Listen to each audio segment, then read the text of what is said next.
ఛేదం అధికముగా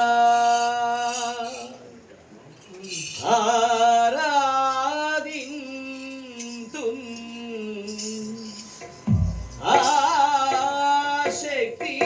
ఆశక్తితో ప్రేమించేదం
తండ్రి, పరిశుద్ధులమైన మా దేవా, మీకే వందనాలు తండ్రి.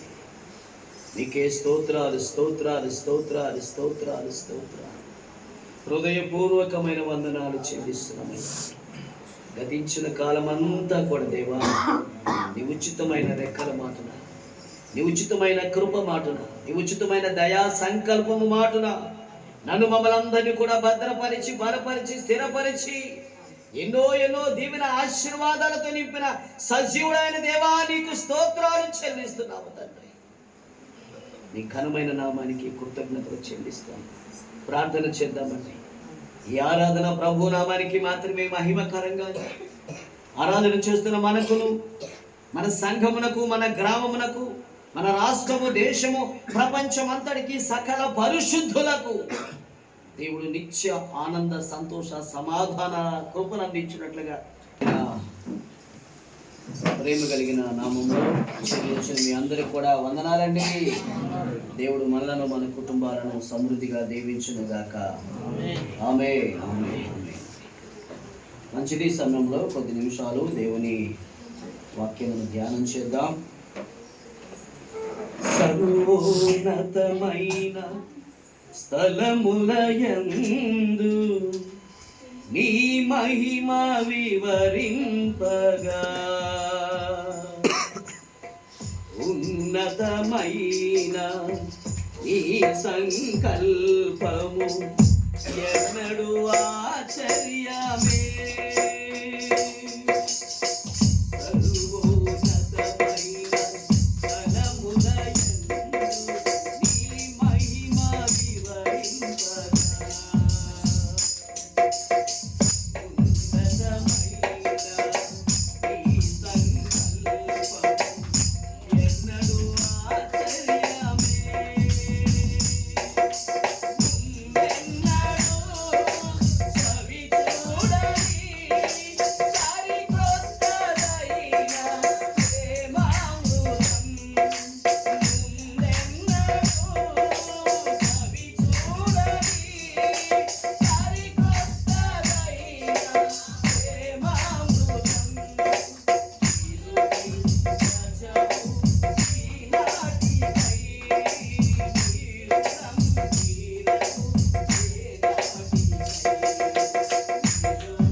కొద్ది నిమిషాలు దేవుని వాక్యమును ధ్యానం చేద్దాం.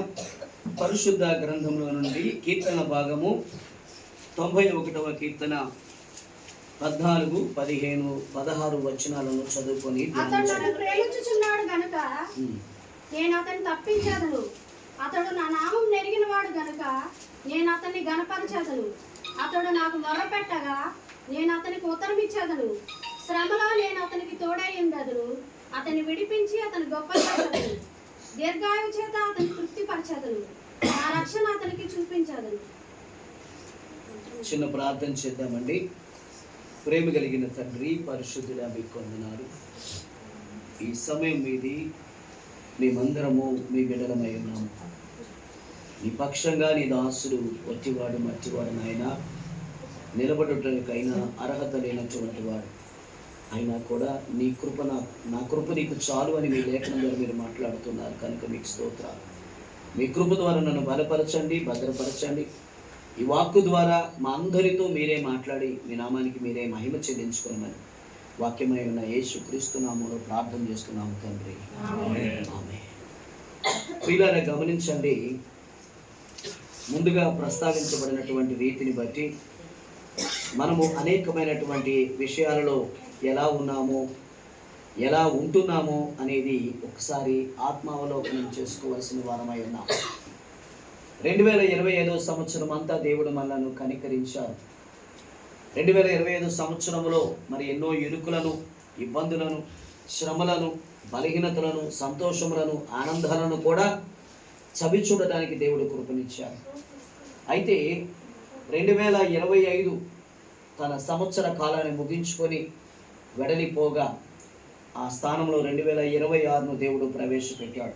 ఎందుకొరకో తెలుసండి, దేవునితో మనకున్న అనుబంధము నానాటికి మన వయసు పెరుగుతున్నట్లుగా, అనుభవం పెరుగుతున్నట్లుగా, ఆలోచన పెరుగుతున్నట్లుగా, సంపద పెరుగుతున్నట్లుగా ఆయనతో ఉన్నటువంటి ప్రేమ కూడా పెరగాలి, ఆయనతో ఉన్నటువంటి కృప మరింత విస్తారం కావాలి, ఆయనతో మనకున్నటువంటి అనుబంధము మరింత విస్తరింప చేయాలి అనేది దేవుని సంకల్పమై ఉన్నది. కనుక అందరూ అంతటా మారు మనసు పొందుకోవడానికి దేవుడు సహాయం చేయడానికి మరొక సంవత్సరాన్ని మనందరికి అనుగ్రహించాడు. దేవునికి స్తోత్రం.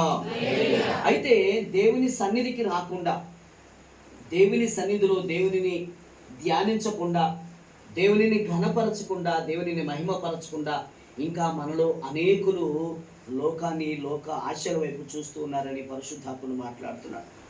గత సంవత్సరంలో దేవునికి నీకు నాకు చెడిపోయినటువంటి ఆ తండ్రి బిడ్డల సంబంధము, ఆ రక్త సంబంధాన్ని మరలా పునరుద్ధరించడానికి, మరలా కొనసాగింప చేయడానికి దేవుడు ఈ 2026 సంవత్సరాన్ని మనందరికీ అనుగ్రహించాడు. మనల్ని పోషిస్తున్నటువంటి దేవాది దేవుడు. కాబట్టి ఈ లేఖనం ద్వారా ఏ మాట మాట్లాడుతుండో మనం గమనించాలి. అతడు నన్ను ప్రేమించుచున్నాడు కనుక నేను అతన్ని తప్పించేదను. అతడు నా నామము ఎరిగిన వాడు గనుక నేను అతన్ని ఘనపరిచేదను. అతడు నాకు మొర్ర పెట్టగా నేను అతనికి ఉత్తరం ఇచ్చేదను. శ్రమలో నేను అతనికి తోడై ఉండేదను. అతన్ని విడిపించి అతన్ని గొప్ప చేసేదను. దీర్ఘాయువు చేత అతన్ని తృప్తి పరిచేదను. నా రక్షణ. ప్రియులారా, గమనించండి, ఈ మాటలోని అంతరార్థాన్ని గనక మనం గమనించినట్లయితే, అతడు అన్న ప్రతి స్థలంలో దయచేసి నీ పేరు రాసుకోవడానికి ప్రయత్నం చేయి. నీ పేరు రాసుకోవడానికి ప్రయత్నం చేసి ఇప్పుడు అతడు అన్న ప్రతి స్థలంలో కూడా నీ పేరుతో వాక్యం చదువుదామా? మరొకసారి, అతడు అనేటువంటి ప్రతి స్థలంలో కూడా నీ పేరు రాసుకుంటూ ఒకసారి చదువుదామా అందరూ? నేను కాదు, నేను అన్న దగ్గర మీ పేరు రాసుకోవాలి. ఎలా ఉంటుంది అంటే చాలా దీవెనకరంగా, ఆశీర్వాదకరంగా ఉంటుంది. ప్రియులారా, ఎవరిని ప్రేమిస్తున్నారు అంటే మొదట ఆయన మనలను ప్రేమించాడు. ఈ ప్రేమను పరిచయం చేసిన వాడు దేవుడు. ఆయన తన కృపా మహదైశ్వర్యం చొప్పున అనేకమైన సంగతులను తెలియచేస్తూ, ఆయన ప్రేమిస్తూ ఆ ప్రేమని అనేకులకు తెలియచేయమని ప్రేమగా తెలియచేశాడు. కాబట్టి ఆయన అంటున్నాడు, అతడు నన్ను ప్రేమించుచున్నాడు. ఎస్, నేనంటాను కదా, నా దేవుడు నన్ను ప్రేమించుచున్నాడు. కాబట్టి ఆయన ఏం చేస్తాడంట? నేను అతన్ని తప్పించదను. నాకున్నటువంటి ఇరుకుల నుంచి, ఇబ్బందుల నుంచి, శ్రమల నుంచి దేవుడు ఆయనను ప్రేమిస్తున్నాను అనే ఒకే ఒక కారణం చేత నన్ను విడిపిస్తాడు అనే మాట చెబుతున్నాడు. రెండవది, దేవుని నామాన్ని ఎరిగినటువంటి మనలను ఆయన ఏం చేస్తాడంట? ఘనపరుస్తాడు. ఘనపరిచి అనేక ప్రాంతాలలో, అనేక ప్రదేశాల్లో, నీ కుటుంబంలో, నీ సంఘంలో, సమాజంలో, నీ గ్రామాల్లో, నీ దేశంలో అంతటిలో కూడా ఏం చేస్తాడంటే దేవుడు ఘనపరుస్తాడు. సమూయేలు గ్రంథంలో దేవుడు అంటాడు, నన్ను ఘనపరచు వారిని. ఎస్, నువ్వు దేవుణ్ణి ఘనపరిస్తే ఆయన కూడా నిన్ను ఘనపరిచేవాడిగా ఉన్నాడు. చూడండి, మొర్ర పెట్టగా అతనికి ఉత్తరం ఇచ్చేదను. అంటే ప్రార్థన చేసిన మీదట ఏమవుతుందంట? మనకి జవాబు దొరుకుతుంది. అంత మాత్రమే కాకుండా చూడండి, ఆ 3వ వచనంలోనే చాలా లోతైన మర్మాలు ఉన్నాయి. నేను అతనికి తోడయ్యుందును, తోడుగా ఉంటాను. ఎవరుంటారంట? దేవాతి దేవుడు, జీవము కలిగిన దేవుడు. నీవు మొరపెట్టినప్పుడు మొదట నీ మొరకు ఉత్తరం ఇస్తాడు. రెండవది నీకు తోడుగా ఉంటాడు. మూడవది నిన్ను విడిపిస్తాడు. ఎక్కడి నుంచి? నీ శ్రమల నుంచి, నీ ఇరుకుల నుంచి, నీ వ్యాధి బాధల నుంచి, అన్నిటిలో నుంచి దేవుడు ఏం చేస్తాడు? విడిపిస్తాడు. 4వ మాట అంటాడు కదా, నిన్ను గొప్ప చేసేదను, గొప్పవానిగా చేసేదను. 5వ మాట చూడండి, దీర్ఘాయువు చేత అతన్ని తృప్తి పరిచేదను. చివరి మాట, నా రక్షణ అతనికి చూపించేదను. ఎన్ని ఆశీర్వాదాలు ఉన్నాయో చూడండి. ఈ మాట, ఎన్ని ఆశీర్వాదాలు ఉన్నాయనే మాట మనం గమనించవలసింది. అయితే మరి ఇటువంటి ఆశీర్వాదాలు నీవు ఎప్పుడైనా పొందుకున్నావా? ఈ 3 మాటల్లోని ఆంతర్యంలోని ఆశీర్వాదాలు ఎప్పుడైనా పొందుకున్నావా? లేక పరిశుద్ధ గ్రంథంలో ఎవరైనా పొందుకున్నారా అంటే ఒక వ్యక్తి ఉన్నాడు, ఆయనే దావీదు భక్తుడు. ఎవరండి ఆయన? దావీదు భక్తుడు. కనుక ఈరోజు దావీదు భక్తుని యొక్క శ్రేష్టమైనటువంటి చరిత్రను మనం ధ్యానం చేద్దాం. ఈయన ఎవరు అంటే మనందరికీ తెలిసిన మాట, కీర్తనలు రచించిన రచయితగా మనకు తెలుస్తుంది. అవునా? రైట్. కీర్తన మరి ఒక్క దావీదు గారే రాశారా? ఎంతమంది రాసి ఉంటారు సుమారుగా? సొలొమోన్ గారు రాశారు, మోషే గారు రాశారు, ఆసాబు గారు రాశారు, కోరాహ కుమారుడు రాశారు, ఇంకా ఆర్డర్ చెప్పారుగా, ఇంకా ఎవరు? ప్రియులారా గమనించండి, ఇక్కడ 150 కీర్తనలు ఉన్నాయి కదా. ఈ 150 కీర్తనలో మనం గమనించినట్లయితే ఒక్క దావీదు గారి 73 కీర్తనలు రాసినట్లుగా 73 కీర్తనలు రాసినట్లుగా మనం తెలుసుకోబోతాం. 3 నుంచి 9, 11 నుంచి 32, 34 నుంచి 41, 51 నుంచి 65, 68 నుంచి 70, 86, 101, 108 నుంచి 110, 122, 124 వరకు, 131, 138 నుంచి 145 వరకు, అంటే సుమారుగా 73 కీర్తనలను దావీదు భక్తుడు రాసినట్లుగా మనం చూస్తున్నాం. ప్రియులారా గమనించండి, ఆ తదుపరి ఆసాబు గారు ఇంచుమించు 12 కీర్తనలు రాశారు. కోరాహు కుమారులు 11 కీర్తనలు రాశారు. సొలొమోను 2 కీర్తనలు, మోషే గారు 1 కీర్తన, మిగిలి ఉన్న 1 కీర్తన హేమాను అనేటువంటి వ్యక్తి రాసినట్లుగా చరిత్రకారులు తెలియచేస్తూ ఉన్నారు. ప్రియులారా, ఈ 150 కీర్తనలు అధికంగా దావీదు భక్తుడు రాశాడు కాబట్టి దావీదు కీర్తనలు అని రాయబడింది. మరి ఈ దావీదు ఎవరు అంటే మనకు తెలిసి దావీదు అంటే ఎవరంటాము? ఏమండి? యెషయి కుమారుడు. ఇంకా దావీదు గురించి అడిగితే ఏం చెప్తామా? చెప్పాలి. ఇతన గొర్రెల కాపరి. చిన్న ప్రాయం నుంచి ఏం చేశాడు? ఆయన గొర్రెలను కాచాడు. ఇంకా కూడా చూడు, గొప్ప ధైర్యవంతుడు. గొర్రెలు కాచే సమయంలో ఏమేమి వచ్చినాయి? ఎలుగుబంటి వచ్చింది, ఇంకా సింహము. ఈ 2 జంతువులను హతమార్చాడా లేదా? ఎస్, 2. అంటే ఈయన గొర్రెల కాపరే కాదు, తన గొర్రెలకు రక్షణ కలుగు చేసే విషయంలో గొప్ప ధైర్యవంతుడిగా మనం చూస్తున్నాం. ప్రియులారా గమనించండి, అంత మాత్రమే కాకుండా ఈయన గొప్ప సంగీతకారుడు. దేవుడు ఏం చేశాడంట? ఎలా? కీర్తనల ద్వారా. ఎలా కనపరిచాడు అంటే మనం అనేక సందర్భాల్లో దేవుని యొక్క ఘనమైనటువంటి పరిస్థితిని కీర్తనల ద్వారా తెలియచేస్తాం. దావీదు కూడా ఎలా ఆయనను కీర్తించాడంటే ఒక చక్కని పాట ఉంది. దావీదు వలనే నాట్యమాడి తండ్రిని స్తుతించెదను. దావీదు వలనే నాట్యమాడి తండ్రిని స్తుతించెదను. యేసయ్యా స్తోత్రము.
అనేక మారులుగా దేవుని స్తుతించినట్లుగా, దేవునిని ఆరాధించినట్లుగా దావీదు భక్తుని జీవితాన్ని చూసి మనము నేర్చుకోగలుగుతాం. అయితే ప్రియులారా గమనించండి, ఈ దావీదు గారి చరిత్రను మనం గమనించినట్లయితే ఈయన ఎవరు అంటే ఇశ్రాయేలు ప్రజలకు ప్రవక్త అయినటువంటి సమూయేలు గారి ద్వారా దేవుని అభిషేకమును పొందుకోవటమే కాకుండా గొప్ప ధైర్యవంతుడిగా, రెండవ రాజుగా అభిషేకించబడిన వారు. ఇశ్రాయేలు ప్రజలకు రెండవ రాజుగా అభిషేకం పొందినవాడు, గొప్ప ధైర్యవంతుడు.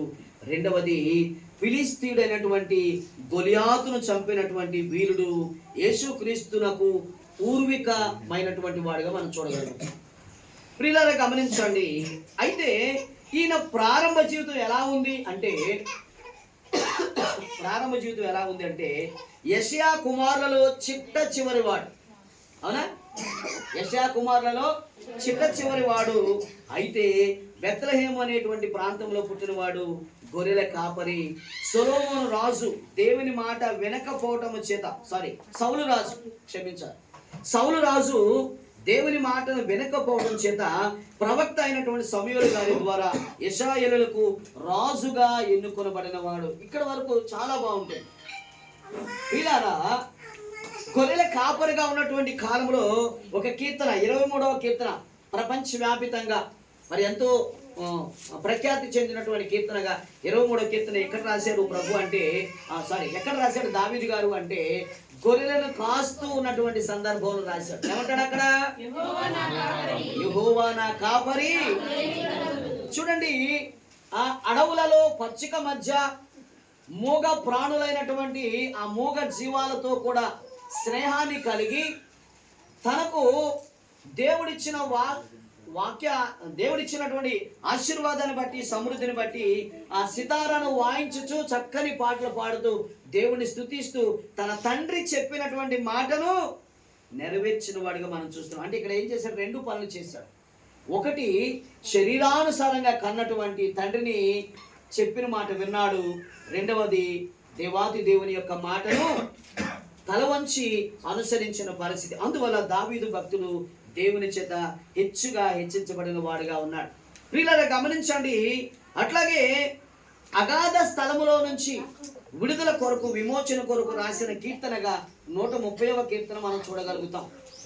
అగాధమైన స్థలములలో విడుదల కొరకు, విమోచన కొరకు రాసినట్లుగా చూస్తున్నాము. అయితే ఈ దావీదు భక్తుడు మరి అన్ని విషయాల్లో మంచివాడైనా అంటే మనం కూడా మంచివాడమేనా? అన్ని విషయాలు అంటే కొన్ని విషయాల్లో చెడ్డవాళ్ళం మనం.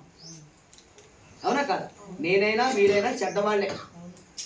ఎందుకు చెడ్డవాళ్ళు అనే మాట చెప్తున్నామంటే దేవుని ముందు, దేవుని పని కొరకు మనం ఒకవేళ మంచితనంగా ఉన్నా కొన్ని సందర్భాలు అంతరంగంలో ఉన్న అసలు పురుషుడు బయటకు వచ్చేస్తాడు. అంతరంగంలో ఉన్న అసలు పురుషుడు బయటకు వచ్చి ఇదే నా ఒరిజినల్ రూపం అనే మాట తెలియజేస్తాడు. మనం దేవుని ప్రార్థన చేస్తున్నాము, అంత మాత్రమే కాక దేవుని వాక్యమును వేరొకరికి విశుద్ధపరిచే రీతిలో మనము ఎలా ఉండాలి అంటే మాదిరికరంగా ఉంటున్నాము అనే మాట మనం చెప్పగలుగుతాము. కానీ మనము మాదిరికరంగా ఉండటం లేదు. ఉంటున్నామా? ఏ విషయంలో కూడా మనం మాదిరిగా ఉండలేకపోతున్నాం. అందువల్ల ప్రియులారా, మనం ఎలాగా తప్పిపోయి ఉన్నామో ఈ గొప్పవాడుగా మరి దేవుని చేత ఎంతగానో ఆశీర్వాదాలను పొందిన వ్యక్తిగా ఉన్న దావీదు గారు కూడా పడిపోయిన సందర్భాన్ని మనం చూస్తున్నాము. పడిపోయిన సందర్భాన్ని, పాపాలు చేసిన సందర్భం.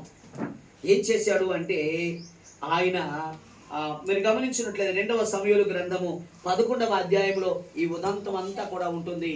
ఆయన ఒక్కొక్క సందర్భంలో ఒక స్త్రీ స్నానం చేస్తున్న తరుణంలో మిద్దె మీద నుంచి దృశ్యమును చూడదు, ఆ తర్వాత కావాలని కోరుకోవడం, ఆ తర్వాత చేసిన ప్రతి క్రమమంతా కూడా మీరు ఎరిగిన వారై ఉన్నారు.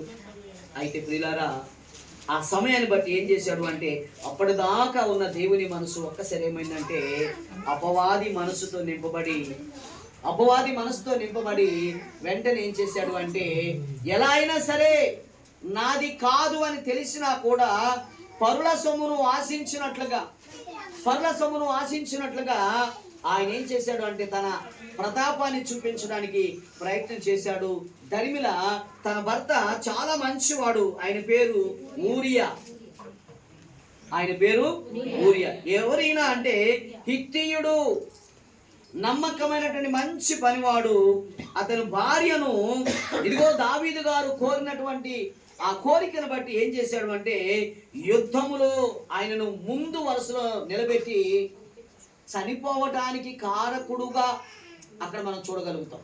వీళ్ళరా అంటే ఏమైందంటే దేవుని మనస్సును ధరించుకోవలసినటువంటి ఆ భక్తుడు అపవాది మనసును ధరించుకొని పడిపోయినట్లుగా, చెడిపోయినట్లుగా, తద్వారా అతను చనిపోయిన తర్వాత తన భార్యను ఈయన భార్యగా చేసుకోవడము, అదంతా కూడా మీ అందరికీ ఎరిగిన వారై ఉన్నారు. ప్రియులరా అంటే ఎంత ఉన్నతమైనటువంటి వ్యక్తులుగా ఉన్నప్పటికీ కూడా ఏమవుతున్నారంటే పడిపోతున్నటువంటి వారుగా ఉన్నారు. అయితే బాలుడికి ఉన్నటువంటి కాలంలో ఈయన ఏం చేశాడు అంటే గొలియాతుతో యుద్ధం చేశాడు. 6 మూరల జానడు ఉన్నటువంటి గొలియాతు ఎవరితను? ఫిలిస్తీయుడు, రక్షణ లేనటువంటి, సున్నతి లేనటువంటి వాడు. అయితే ఆయన ఏం చేశాడు అంటే ఎవరిని బట్టి వెళ్ళాడు అంటే దేవునిని బట్టి వెళ్ళాడు. ఎక్కడ యుద్ధ విద్య నేర్చిన వాడు కాదు. కేవలం వడిసెలు తీసుకొని ఒక 5 రాళ్లతో కూడా కలిసి ఆయన వెళ్ళి ఒకే ఒక రాయి చేత కొట్టగా 6 మూరల జానుడు ఉన్నటువంటి వ్యక్తి హతమార్చబడినట్లుగా మనం చూస్తున్నాం. అయితే ఈ యుద్ధంలో ప్రత్యక్షంగా ఆ గొలియాతు, ప్రత్యక్షంగా దావీదు కనపడవచ్చు. వెనక నుండి పరోక్షంగా యుద్ధం చేయించి విజయాన్ని ఇచ్చిన వాడు దేవాది దేవుడు అయినాడు. దేవునికి స్తోత్రం.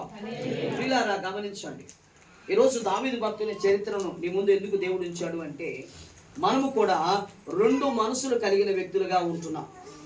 దేవుని సన్నిధిలో దేవుని ఘనంగా స్తుతిస్తున్నాం, ఘనంగా ఆరాధిస్తున్నాం, ఘన కార్యాలు చేయాలని మనసు ఉంటుంది. ఎప్పుడైతే ఆ గుమ్మం దాటి బయటికి వెళ్తామో అపవాది మనసు మనలోకి వచ్చేస్తాము. అపవాది మనసు మనలోకి వచ్చేసి ఏం చేస్తా ఉంది? పర్వాలేదులే, ఏం పర్వాలేదు అని మనకు దేవుడి నుంచి రావాల్సిన అభయాన్ని, ఒక మంచి మాటను దేవుడి నుంచి రాక మునిపే, దేవుని దగ్గర నుంచి పొందక మునిపే మనం అపవాది మనసును, అపవాది ఆలోచన కలిగి అపవాది చేత చిక్కబడుతూ ఉన్నాము. అందుకని ప్రియులారా మనం అనేకమైనటువంటి దేవుని వ్యతిరేక కార్యాలను మనం చేస్తున్నాం. దేవుని సన్నిధిలో ఈ మొదటి ఆదివారము ఆరాధనలో దేవుడు అంటున్నాడు, ఒకనాడు దేవునితో నీకున్న సంబంధము ఈ రోజు లేదు. మీరు గమనించండి, ఈరోజు అందరూ కూడా సెల్ ఫోన్ వాడుతూ ఉన్నారు కదా. వినాలి, వాడుతున్నారా? గట్టి చెప్పండి. కొన్ని రోజుల పాటు రీఛార్జ్ చేయలా, ఒక సంవత్సరం అయిపోయింది. ఆ ఫోన్ పనిచేస్తుందా? మళ్ళీ పని చేయాలంటే ఏం చేయాలి అమ్మా? రీఛార్జ్ చేసి వెంటనే పని చేస్తుందా? చెప్పరండి. ఒక సంవత్సరం పాటు అది పని చేయలేదు, పక్కన పెట్టేసాం. ఫోన్ అంతా బాగుంది, రీఛార్జ్ లేని కారణంగా ఆ ఫోన్ ఆగిపోయింది. ఒక సంవత్సరం తర్వాత రీఛార్జ్ చేయించుకోలేని మనసు నీకు వచ్చింది. రీఛార్జ్ కార్డు వేసాం, ఓకేనా? వేసిన తర్వాత వెంటనే పని చేస్తుందా? పని చేయదు. ఎందుకు చేయదు అంటే నువ్వు మానేసిన దానికి మనుషుల ముందు వివరణ ఇచ్చినట్లుగా మళ్ళా దాన్ని కనెక్ట్ చేయడానికి కొంత రుసుమును నువ్వు చెల్లించాల్సి ఉంటుంది.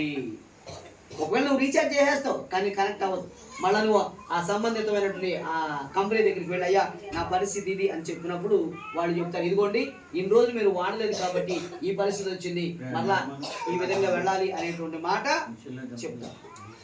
ప్రియులారా, అట్లాగే మనము కూడా దేవునితో 2025 సంవత్సరం అంతా ప్రార్థన చేసామా? 52 ఆదివారాలు దేవుని సన్నిధికి వచ్చామా?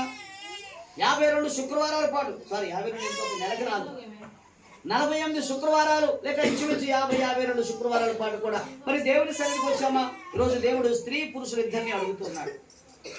మనము ఏదైనా సందర్భం ఉంటే దేవుని పని కూడా విడిచిపెట్టి లోకంలో పడి విడిపోతా ఉన్నాము.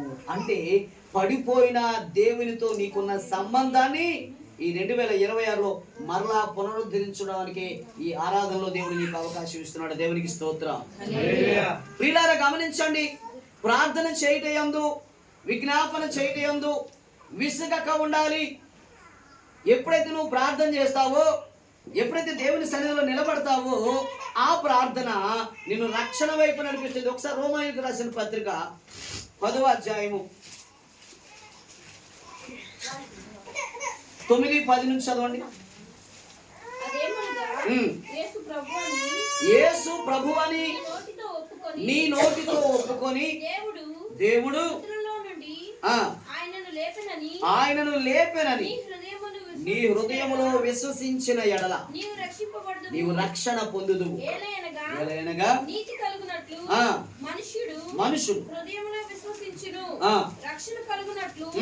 నోటితో ఒప్పుకొను ఏమనగా ఆయన యందు విశ్వసించు వాడెవడను సిగ్గుపడడని లేఖనము చెప్పుచున్నది. యూదుడని గ్రీసు దేశస్థుడని భేదము లేదు, ఒక్క ప్రభువే. చూడండి, ఈరోజు ప్రభు యొద్దకు వస్తున్నటువంటి అనేకులను మీరు ఎవరు అని అడగట్లేదు, మీరు ఎందుకు వచ్చారని అడగట్లేదు. దేవుని చేత ఆశీర్వదించబడిన వాడా, బయట నిలవలేలా లోనికి రమ్మని ఆయన ఆహ్వానిస్తున్నాడు. ఆహ్వానించిన మీద అంటాడు కదా, అపొస్తలుల కార్యం 10వ అధ్యాయం 36 అంటాడు, యేసుక్రీస్తు అందరికీ ప్రభు అని పిలుస్తున్నాడు. కాబట్టి ఎవరు వచ్చారో దేవుడు అడగడు, ఎందుకు వచ్చారో అడగడు, కానీ వారి పుట్టు పూర్వతరాలు అడగడు, కానీ వారికి ఏం కావాలో అడుగుతాడు, వారు ఎలా నడుచుకోవాలో అడుగుతాడు, ఎలా ఉంటే ఇంకా ఆశీర్వాదం పొందుతాడని తెలియచేది. అందుకని ఇక్కడ గ్రీకు దేశస్థుడని, ఇంకా చదవండి, యూదుడని గ్రీకు దేశస్థుడని భేదాలు చూడడు, ఒక్కడే ప్రభువు, అందరికీ ప్రభు అయి ఉండి తనకు ప్రార్థన చేయవారు అందరి ఎడల ఆయన కృప చూపించడానికి ఐశ్వర్యవంతుడైనాడు. చప్పట్లు కొట్టి ప్రభునామని మహిమపరుస్తున్నాం. హల్లెలూయా. ఆయన ఐశ్వర్యవంతుడండి, ఆ గర్భ శ్రీమంతుడు. ఆయనను వెంబడిస్తున్న నీవు నేనే దరిద్రత చేత నింపబడుతున్నా. ఆ దరిద్రం కూడా ఎలా వచ్చింది తెలుసా? ఎలా వచ్చింది తెలుసా? మన వల్లనే, నీ వల్లనే. ఈరోజు నువ్వు దరిద్రత అనుభవిస్తున్నావు చూసావా? నేను దరిద్రత అనుభవిస్తున్నాను చూసారా? ఇవి ఎలా వచ్చినట్టు? ప్రభు అయితే ఇవ్వాల నీకు దరిద్రత. ఆయన సమృద్ధినే ఇచ్చాడు, సమాధానం ఇచ్చాడు, ఆశీర్వాదం ఇచ్చాడు, ఐశ్వర్యం ఇచ్చాడు, అభిషేకములతో నిత్యము నింపుతూ ఉన్నాడు. అయితే ఆయన మాట పెడచెవిని పెడుతున్న వారుగా ఉన్నాము కాబట్టి సంపూర్ణమైన జీవములోనికి, సంపూర్ణమైన కృపములోనికి, సంపూర్ణమైన కాపుదల్లోకి మనము రాలేకపోతున్నాం అనేటువంటి సత్యాన్ని మనం గ్రహించాలి. ఏ రోజు కూడా నీవు ఆయనకు దూరం అయ్యావే, కానీ ఆయన నీ నుంచి ఏనాడు కూడా దూరం అవ్వలేదు. అందుకని యాకోబు పత్రిక 4:8 అంటాడు కదా, దేవుని యొద్దకు రండి. నువ్వు దేవుని యొద్దకు వచ్చే విషయంలో, దేవుని సన్నిధిని ప్రేమించే విషయంలో, దేవుని మందిరంలో పరిచర్య విషయంలో నువ్వు మందమతిగా ఉంటున్నావు, సోమరిగా ఉంటున్నావు, పనికివానిగా ఉంటున్నావు. కాబట్టి ఈ దరిద్రత నిన్ను విడిచిపెట్టనని నిన్ను గట్టిగా కౌగులించుకుంటుంది. ఈ దుర్మార్గము నిన్ను విడిచిపెట్టట్లా, నీ దుష్టత్వము నిన్ను విడిచిపెట్టట్లా, నీ నిందారహితమైనటువంటి నిందలు కలిగిన జీవితము నిందారహితులైన దేవుని యొద్దకు రానికుండా చేస్తుంది. అందువల్ల ప్రియులారా, ఈరోజు పడిపోయినటువంటి, చెడిపోయినటువంటి ఆ దేవునితో నీకున్న సంబంధాన్ని మరలా పునరుద్ధరించుకోవడానికి ఏమంటున్నాడు అంటే దావీదు భక్తుడిని సాక్ష్యంగా చూపిస్తున్నాడు. ఈ దావీదు భక్తుడు చిన్న ప్రాయం నుంచి ఎంతో నమ్మకస్తులుగా ఉన్నాడు. అయితే ఒక్కొక్క సమయంలో పడిపోయిన వాడిగా ఉన్నాడు. పడిపోయిన వాడు విడిచిపెట్టేశాడా? విడిచిపెట్టలా. చూడండి, పడిపోయిన సందర్భంలో ఆయన ఎంత పొరపాటు చేశాడు అని పశ్చాత్తాపడుతూ రాసిన కీర్తనే 51వ కీర్తన. ఒకసారి 51వ కీర్తనకి వెళ్దాం. చూడండి, 51వ కీర్తన చూడండి. మనం చదివిన దాని పక్కనే ఉంది ఈరోజు.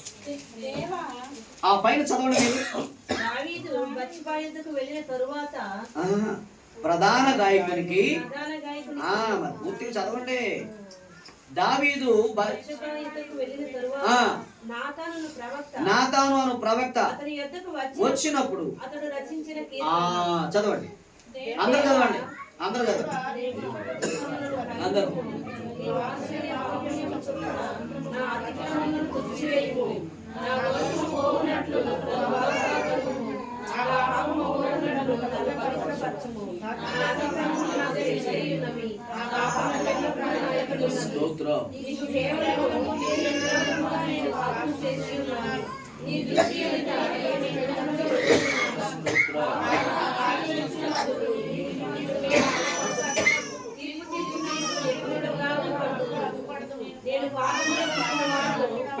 గమనించండి, ఇంచుమించు అందులో 19 వచనాలను మనం చూడగలుగుతాం.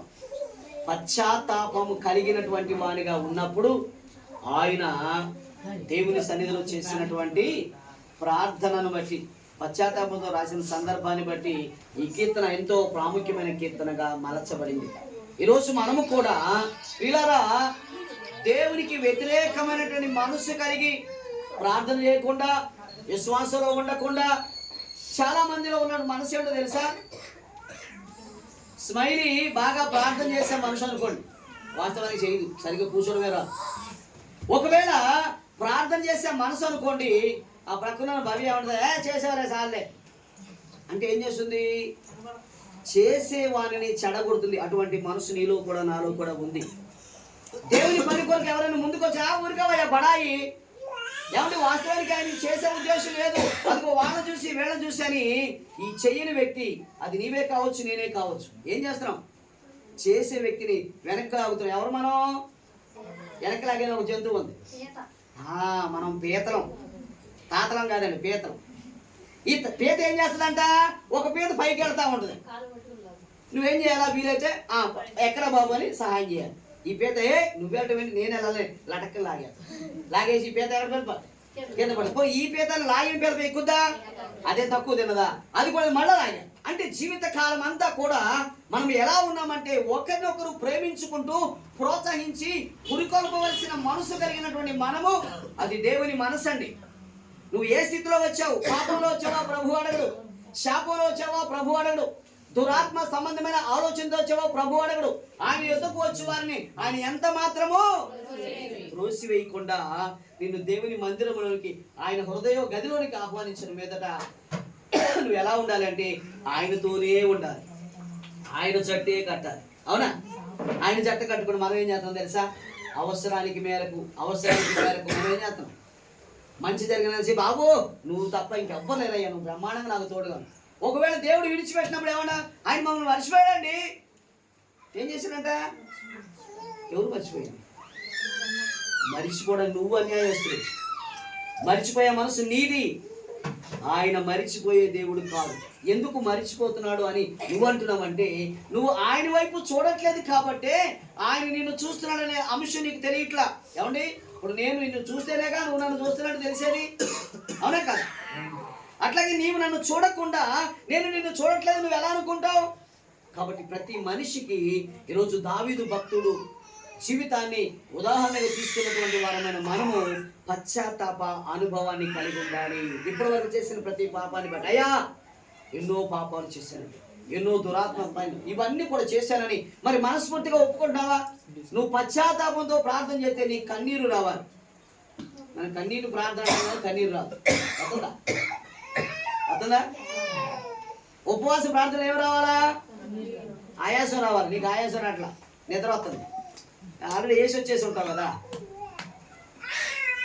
పిల్లలు గమనించండి, మన ప్రార్థన విధానంలోని లోపం. కాబట్టి మనం పశ్చాత్తాపంతో దేవుని సన్నిధిలో ఎలా ప్రార్థన చేయాలంటే తలంపు చేతను, వాకు చేతను, క్రియల చేతను, లోపము చేతను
తలంపుల్లో పడిపోతున్న వారిగా మనం ఉన్నాం. వాక్యమును నెరవేర్చే విషయంలో పడిపోతున్నాం. హృదయ ఆలోచనల చేత పడిపోతున్నాం. దుర్మార్గమైన క్రియల చేత మనము దేవుణ్ణి వెంబడించవలసిన వారమై ఉన్నప్పటికీ దేవుని వెంబడించకుండా లోకాన్ని, లోక ఆశలను వెంబడిస్తున్నాం. కాబట్టి దావీదు కాదు పడిపోయింది, మనము కూడా పడిపోయిన వారిగా ఉన్నాము, చెడిపోయిన వారిగా ఉన్నాము, దురాత్మ సంబంధమైన వ్యక్తులుగా ఉంటున్నాం. అందుకని ప్రభు ఈ 2026వ సంవత్సరాన్ని అనుగ్రహించి 25లో నువ్వు చేసిన చండాలపు క్రియలన్నింటినీ కూడా దేవా విడిచిపెడుతున్నానయ్యా, మరొక అవకాశం ఇవ్వండి అని అన్నాడు దావీదు భక్తుడు. బత్షెబా విషయంలో చేసిన పొరపాటును బట్టి ఆయన ఎంత పశ్చాత్తాపపడి ప్రార్థన చేసి ప్రభు యొక్క కృపను పొందాడు. అటువంటి కృపను మనం కూడా పొందుకునే వారిగా ఉండాలి. వీళ్ళారా, మనం అనుకోవచ్చు మన శరీరంలో బలం ఉంది, ఉందా? మన శరీరంలో బలం ఉంది. ఈ బలం ఎన్నాళ్ళు నిన్ను ఏడుతుంది? ఒకవేళ బలం వెంటనే వెళ్ళిపోయింది అనుకోండి, మనకు ఒక యాడ్ వస్తుంది, అదేదో తాగానే వెంటనే బలం వచ్చిందని ఎట్లా కండ్లో చూపిస్తారు. నిజంగా బలం వచ్చిందా? ఊహించుకో అంటున్నా ఉన్నాడు. మనం అలా రావటం వాల్సి వెంటనే డబ్బా వచ్చి ఇంట్లో పెడతాం. మా చిన్నప్పటి నుంచి తాగుతున్నాం, ఎవరు ఇది అవ్వట్లేదు. అంటే ఒక భ్రమ వైపు నువ్వు పరిగెత్తినంత స్పీడ్గా వాస్తవం వైపు పరిగెత్తట్లేదు. కాబట్టి ఇంకా నీలో శ్రమ ఉంది, ఇంకా నీలో ఇరుకుంది, ఇంకా నీలో ఇబ్బంది ఉంది. ఇందాక చెప్పాం కదా పీతల సామెత. ఈ పీతల సామెత ఎప్పుడైతే నీలో నుంచి పోతుందో, ఏమండి, ఎవరైనా ఒక 4-5 ఆడ వ్యక్తులు వచ్చి ఆ ప్రార్థనకి వెళదాం రామంటే, అమ్మ నాకు ఇవాళ పని ఉంది అని చెప్పి అన్నంతవరకు బాగానే ఉంది. వెళ్ళిపోయిన తర్వాత అదిగో వాళ్ళు ప్రార్థన చేసేవాడు కాదు, ఊరికే పిచ్చి కబురు చెప్పారు. అంటే ఎలా ఉంది ఆ మనసు అంటే, ఎవరైనా 2-3 వచ్చినప్పుడు మీరైతే ప్రేమించేవానిగా ఉండాలి. ఏమండి, ఎలా ఉండాలి మనం? ఎస్ అమ్మ మీరు పదండి, నేను వస్తాను, లేదా ఒక 10 నిమిషాలు కూర్చోండి, మీతో కూడా నేను వచ్చేస్తా అని వీలైతే వారిని ప్రేమించేవానిగా ఉండాలి. అంతే తప్ప వారి వెనకాల ఎగతాళి చేసే మనసు నీకుంటే, ఎగతాళి అయితే ఎవరో నేనే, ఎవరైతే ఆ రీతిగా ఉంటారో వాళ్ళే ఎగతాళిగా వెళతారనే మాట ఈరోజు చూడండి. దావీదు తనకున్న బలాన్ని బట్టి, తనకున్న పరిస్థితిని బట్టి, అప్పటికి ఒక సందర్భం అంటాడు కదా, ఆ యుద్ధం నుంచి నువ్వు వెళ్ళిపోవయ్యా అంటే ఆ రాజును ప్రేమించేటువంటి బత్షెబా భర్త ఊరి ఏమన్నాడు తెలుసా? ఏమండి, అంత ఇబ్బందికరమైన పరిస్థితిలో ఉంటే నేను వెళ్ళి నా భార్యతో ఉంటానా? కాదు కాదు కాదు, నేను కూడా వస్తానని యుద్ధరంగం వెళ్ళినప్పుడు ముందు వరుసలో నిలబెట్టి అతను చనిపోవడానికి ప్రత్యక్ష పరోక్షంగా కారణమైనటువంటి వ్యక్తి. తర్వాత ఉదంతం అంతా మనకు తెలిసిందే. వీళ్ళారా, ఇబ్బందికరమైన పరిస్థితి ఈ నుంచి కొట్టివేయబడిన తర్వాత నువ్వు ఎలా ఉండాలి తెలుసా? ఎలా ఉండాలి? మనలో ప్రతి వాడు ఇబ్బంది నుంచి బయటకు వచ్చినాడు. ఏమండి, ప్రాణాపాయ పరిస్థితి నుంచి బయటకు వచ్చిన వాడమే. మనం అందరం మంచి బలవంతులమా? మన కుటుంబాల బలం ఉందా? ఆరోగ్యం ఉందా? క్షేమం ఉందా? నెమ్మది ఉందా? సమాధానం ఉందా? సంతోషం ఉందా? ఏమీ లేవు. అవేమీ లేనప్పుడు దేవుడు నిన్ను పిలిచాడు. పిలిచిన తర్వాత నువ్వు ఎలా ఉండాలా? ఎలా ఉండాలండి? పెళ్ళినాడు ప్రమాణం చేస్తాం. ఎవరిని ప్రమాణం చేస్తాం? ఎవరికైనా గుర్తుందా ప్రమాణం చేసిన విధానం?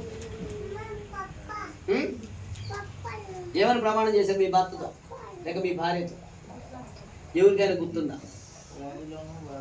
వ్యాధిలోను, బాధలోను, కష్టంలోను, సుఖంలోను, ఇంకా నీతో నేను తోడుగా ఉండి అన్ని విషయాల్లో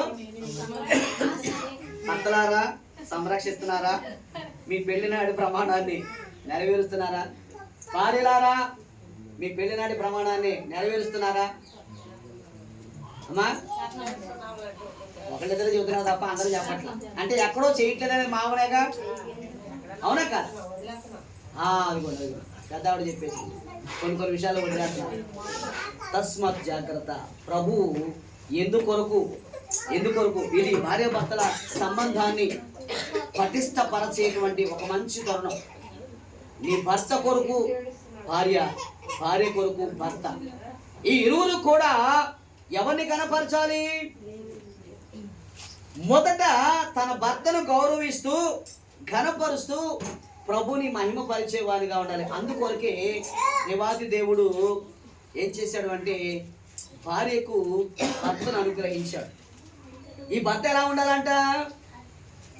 ఎలా ఉండాలి? ఎలా ఉండాలంటే శిరస్సుగా ఉండాలి. మరి శిరస్సుగా ఉంటున్నాడా అంటే ఇదిగో ఈ మొండు నుంచి కింది పాటు వరకే భార్య. ఒకవేళ ఈ తల లేకుండా ఎప్పుడైనా తిరగని రోడ్డమ్మట ఏమవుతుంది? స్త్రీలను గమనించాలి. కాబట్టి ఈరోజు నీ భర్తను నువ్వు గౌరవించాలి, నీ భార్యను నువ్వు గౌరవించాలి. రెండవ వాని వైపు చూడక, రెండవ దాని వైపు ఆశించక, ఈ సంవత్సర ప్రారంభం నుంచి నువ్వు ఎలా ఉండాలంటే నమ్మకమైనటువంటి, ఎలా ఉండాలి? నమ్మకమైనటువంటి జీవితాన్ని కలిగి ఉండాలి. పరుల సొమ్ము ఆశించకూడదు, పరుల మనస్సును దొంగిలించకూడదు, పరుల యొక్క ఆలోచన వైపు నువ్వు పరుగులాడకూడదు. నీకంటూ ఒక ప్రత్యేకత ఉండాలి. నీకు ఒక పేరు పెట్టాడు దేవుడు, నీకు ఒక పేరు పెట్టి ఆ పేరు పిలిస్తేనే నువ్వు పలుకుతున్నావు. అయితే ఒకే చోట అదే పేర్లు కలిగిన 10 మంది ఉన్నప్పుడు వారి గుణగణాలను బట్టి కూడా పిలుస్తాం. ఇదిగోండి ఫలానా ఇంటి పేరు కలిగిన వ్యక్తి, లేక ఫలానా వ్యక్తిని మళ్ళా లోతుగా వెళ్ళి ఆ వ్యక్తిని విశుద్ధపరుస్తున్నటువంటి పరిస్థితి. ఈరోజు దేవుడు కూడా నిన్ను ఏం చేస్తున్నాడు అంటే ఆనాడు ఈనాడు ఏనాడైనా ఆయన ప్రేమ మారనటువంటిది. మారుతున్న ప్రేమ ఎవరిదంటే మనదే. మన ప్రేమ అవసరాల ప్రేమ, అవసరాలను బట్టి మన ప్రేమ. అప్పుడు దాకా తల్లిని అబ్బో నువ్వు బంగారం అంటావు, అవసరం అయిపోయిన తర్వాత అనం. ఎందుకని? అవసరం అయిపోయింది. వీళ్ళ మన ప్రేమ అట్లా పరిస్థితులను బట్టి. అది ఎవరు చేస్తుంది అటువంటి ప్రేమ అంటే ఓసరి వెళ్ళి అనేటువంటి ఒక జంతువు ఉంది. ఈ ఓసరి వెళ్ళి ఏమవుతుందంట, ఎక్కడికి వెళితే అక్కడ తన రంగులు మార్చేస్తుంది. ఇప్పుడు ఎక్కడ ఉందనుకోండి ఎరుపు రంగులకు వచ్చారు, ఎక్కడ ఉందనుకోండి పచ్చ రంగులకు వచ్చారు, ఆ గోడకు వెళ్తే తెల్ల రంగులకు వచ్చారు. అటువంటి మనసు ఒకవేళ ఈ సంవత్సరం ప్రారంభంలో ఒకవేళ ఇంకా నువ్వు దాచుకొని జాగ్రత్తగా భద్రంగా దాచుకుంటావా, అది నీ మనసు నుంచి దులిపేయాలి, దూరం చేసుకోవాలి. దావీదు పడినటువంటి శ్రమ నీవు పడకూడదు అని, దావీదు పొందినటువంటి అవమానం నువ్వు పొందుకోకూడదని ఈరోజు దేవాది దేవుడు నీతో నాతో మాట్లాడుతున్నాడు. చూడండి, అతను నన్ను ప్రేమించుచున్నాడు కనుక నేను అతన్ని తప్పించేదను. అనేకమైన శ్రమలోంచి దేవుడు నిన్ను తప్పించాడు, ఇరుకులోంచి తప్పించాడు. అతను నా నామం ఎరిగిన వాడు కనుక నేను అతన్ని ఘనపరచదను. కీర్తిని, ఘనతను, అనేకమైన అంశాలను దేవుడు మనకి ఇస్తున్నాడు. ఇంకా చూడండి, లాస్ట్ మాట అయితే చాలా సంతోషకరమైన మాట. అతను నాకు మొర్ర పెట్టగా, అంటే చిన్న ప్రార్థన చేసిన ఆ ప్రార్థనకు ఎన్ని ప్రతిఫలాలు అంటే 7 ప్రతిఫలాలు. ఒకటి ఉత్తరం ఇచ్చేటువంటిది, రెండవది తోడుగా ఉండేటువంటిది, మూడవది శ్రమల నుంచి విడిపింపు దయచేస్తుంది, నాలుగవది గొప్ప చేస్తాడు, ఐదవది దీర్ఘాయునిస్తాడు, ఆరోదిని తృప్తిపరుస్తాడు, 7వది రక్షణ భాగ్యాన్ని ఇస్తాడు. కాబట్టి ఇంత ఆశీర్వాదము, ఇంత సమృద్ధి, ఇంత సమాధానము దేవునిలో ఉంది. కాబట్టి నా ప్రియ సహోదరి సహోదరులారా, ఒక దైవ సేవకునిగా, సంఘ నాయకునిగా నేను మీతో చెప్తున్నటువంటి, మిమ్మల్ని వేడుకుంటున్నటువంటి మాట ఏమిటయ్యా అంటే, దయచేసి దేవునితో మీకున్నటువంటి అనుబంధం, మీకున్నటువంటి సంబంధం, మీకున్నటువంటి ప్రార్థన జీవితాన్ని ఎప్పుడు కూడా దయచేసి ఏమంటారు దాన్ని నిర్లక్ష్యపరుచుకోకూడదు. ఒకవేళ నిర్లక్ష్యపరుచుకున్నావా ప్రభు కూడా ఏం చేస్తాడు చెప్పండి? ఎవరికైనా వెళ్తుంటే నమస్కారం అన్నావు అనుకోండి, వాళ్ళుగా ప్రతిగా నమస్కారం చెప్తారు. ఏంటి పద్దాక ఆయనకి నమస్కారం చేసేది అని ఒకవేళ నువ్వు అన్నావు అనుకోండి, ఆయన తప్పు తిన్నాడా? ఈ గంట 2 ఆకులు ఎక్కువ చదివాడా? అవును కదా? కాబట్టి ప్రభువుకి నువ్వు నమస్కరిస్తూ ఆయన సన్నిధిలో ప్రార్థన చేస్తున్న అంతకాలము కూడా ఆశీర్వాదాన్ని పొందుతావు, సమాధానాన్ని పొందుతావు, దీవెని పొందుతావు.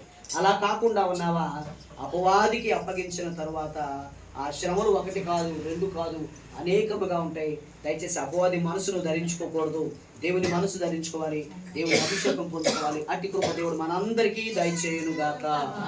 తలలు వంచండి, ప్రార్థన చేద్దాం. తలలు వంచండి, ప్రార్థన చేద్దాం. చెప్పబడినటువంటి ఈ మాటలు మనందరి హృదయాల్లో